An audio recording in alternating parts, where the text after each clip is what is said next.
Hello नमस्कार दोस्तों, स्वागत है आपका निशांत स्मार्ट क्लास में। आज हम बात करने वाले हैं फोल्डरिंग इन केमिस्ट्री के। तो आज की इस वीडियो में आपको मोस्ट इम्पोर्टेंट क्वेश्चन केमिस्ट्री के मिलने वाले हैं।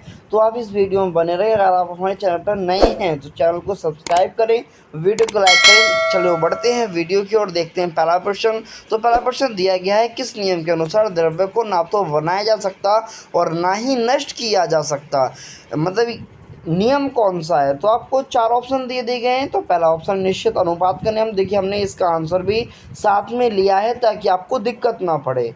तो वी दिया है द्रव्यमान संरक्षण का नियम, सी दिया है गुणित अनुपात का नियम, डी दिया है आवागाद्रो का नियम। तो आपका सही आंसर होगा option B. It is the right answer of option B, द्रव्यमान संरक्षण का नियम। यानी इस नियम के अनुसार द्रव्य को ना तो उत्पन्न किया जा सकता और ना ही नष्ट किया जा सकता, केवल एक रूप से दूसरे रूप में परिवर्तित किया जा सकता है। बढ़ते हैं सेकंड क्वेश्चन की ओर। अगला क्वेश्चन दिया गया है, निम्न में से किस नियम के अनुसार यदि दो यौगिक संयोग करके एक से अधिक यौगिक बनाते हैं तब एक तत्व का द्रव्यमान जो दूसरे तत्व के स्थिर द्रव्यमान से संयोग करता है छोटी पूर्ण संख्या अनुपात के किस रूप में होती है। चार ऑप्शन आपके सामने दे दिए गए हैं। जो आपका सही आंसर होगा वो आपका ऑप्शन सी ही होगा, ऑप्शन सी गुणित अनुपात का नियम। ठीक, बढ़ते हैं अगले क्वेश्चन की ओर।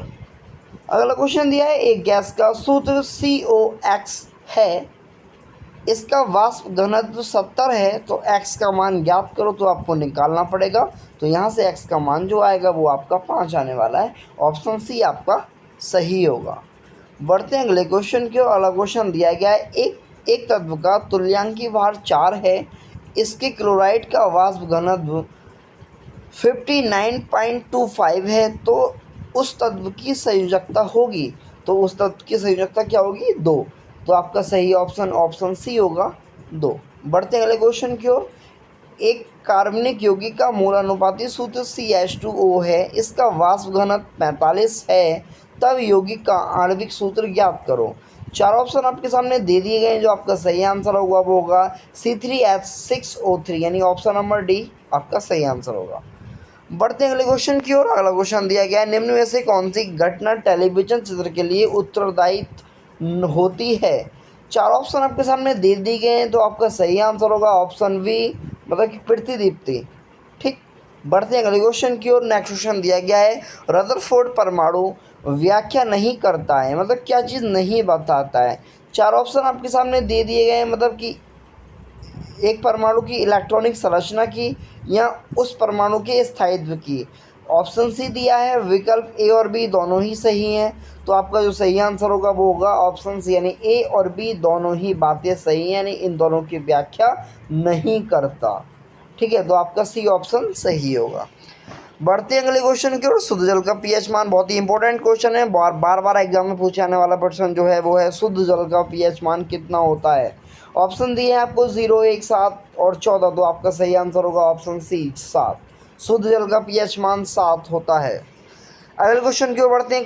क्वेश्चन दिया गया है, 1 विलयन का pH मान 3 है, विलयन में उपस्थित हाइड्रोजन आयन की सांद्रता क्या होगी। चार ऑप्शन आपके सामने दे दिए गए हैं। तो आपका सही आंसर होगा 10⁻³ मोल प्रति लीटर। बढ़ते हैं अगले क्वेश्चन की ओर। अगला क्वेश्चन दिया गया, निम्न में से कौन सा माइक्रोकॉस्मिक लवण है। चार ऑप्शन आपके सामने दे दिए गए हैं। तो आपका सही आंसर जो होने वाला है वो होगा आपका ऑप्शन डी, Na×NH4×HPO4 आपका सही आंसर होगा। बढ़ते हैं अगले क्वेश्चन की ओर। अगला क्वेश्चन दिया गया, अयस्कों के सांद्रण के लिए फैन पिलमन विधि निम्न में से किस एक का व्यवहारिक अनुप्रयोग है। चार ऑप्शन आपके सामने दे दिए गए हैं। आपका जो सही आंसर होगा वो होगा ऑप्शन वी, यानी अधिशोषण, यानी अधिशोषण का अनुप्रयोग है फैन पिलमन विधि। अगले क्वेश्चन की ओर बढ़ते हैं। तो अगला क्वेश्चन दिया गया है, जंग रोधी इस्पात जंग रोधक होते हैं क्योंकि। ऑप्शन ए दिया है, इसमें क्रोमियम ऑक्साइड की एक परत को सुरक्षित रखता है, मतलब जो जंगरोधी इस्पात है वो। तो आपको चार ऑप्शन दे दिए गए हैं। आपका सही आंसर होगा वो ऑप्शन सी होगा, यानी Cr और Fe के बीच अंतराकाशी यौगिक बन जाता है, यानी जंगरोधक, यानी जंगरोधी इस्पात जंगरोधक होते हैं। क्यों होते हैं? क्योंकि Cr और Fe के बीच अंतराकाशी यौगिक बन जाता है, इसलिए जंगरोधी जो होते हैं वो इस्पात जंगरोधक होते हैं, यानी उनमें जंग नहीं लगती। अगला क्वेश्चन दिया है, निम्न धातुओं में से कौन सी संक्रमण धातु है। चार ऑप्शन आपके सामने दे दिए गए हैं, तो आपका ऑप्शन डी होगा, नहीं स्केडियम जो है वो एक संक्रमण धातु है। अगले क्वेश्चन की ओर बढ़ते हैं, लोहा और इस्पात किस उत्पादन पर आधारित हैं। चार ऑप्शन आपके सामने दे दिए गए हैं, आपको जो सही आंसर होगा वो होगा ऑप्शन डी, यानी सभी पर आधारित है। ठीक है, चाहे वो लोहा ऑक्साइड हो या अशुद्धियों के निष्कासन के लिए हो या मिश्र धातु के लिए हो। अगले क्वेश्चन की ओर बढ़ते हैं। अगला क्वेश्चन दिया गया है, यौगिक बैटरी उद्योगों में उपयोगी होते हैं। क्या चीज़ उपयोगी होती है, तो MnO2 ये भी होता है, Zn भी होता है, नहीं ये सभी होते हैं, मतलब ऑप्शन डी आपका सही आंसर होगा। बढ़ते अगले क्वेश्चन की ओर। अगला क्वेश्चन दिया है, भारी जल का सही निरूपण है, यानी कौन सा सूत्र है इसका, तो आप सभी जानते हैं D2O इसका सूत्र होता है, तो आपका सही आंसर जो होगा वो ऑप्शन बी हो जाएगा, D2O।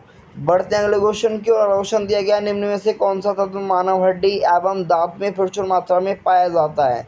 कौन सा तत्व है, तो सही आंसर जो होगा वो कैल्शियम होगा, कैल्शियम ही पाया जाता है अधिक मात्रा में। अगला क्वेश्चन दिया है, वे यौगिक जिनमें कार्बन परमाणु बंध श्रृंखला में होते हैं कहलाते हैं, क्या कहलाते हैं, तो आपका सही आंसर होगा ऑप्शन बी, साइक्लोएल्केन।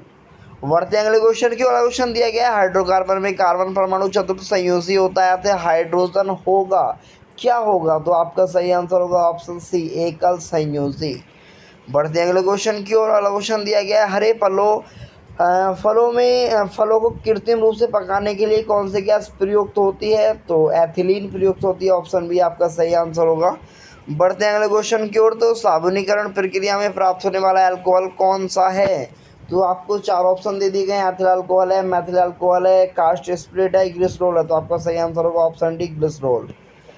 बढ़ते हैं अगले क्वेश्चन की ओर। तो मतलब कि दिया है कि कॉस्मेटिक पाउडर किससे बनाए जाते हैं। Option A asbestos, option B talc, option C gypsum, option D serpentine, तो आपका सही आंसर होगा ऑप्शन बी टेल्क।